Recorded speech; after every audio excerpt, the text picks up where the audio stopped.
Welcome to our channel. If you received a Regions Bank ReliaCard and want to activate it using the mobile app, follow these step-by-step instructions. Step 1. Download the ReliaCard mobile app from the App Store or Google Play Store on your smartphone.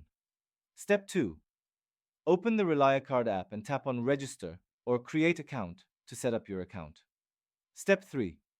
Enter your 16-digit ReliaCard number, which is printed on the front of your card. Step 4. Provide your personal information, including your name, date of birth, and the last four digits of your social security number for verification. Step 5. Create a username and password for your account, which you will use to log into the app in the future. Step 6.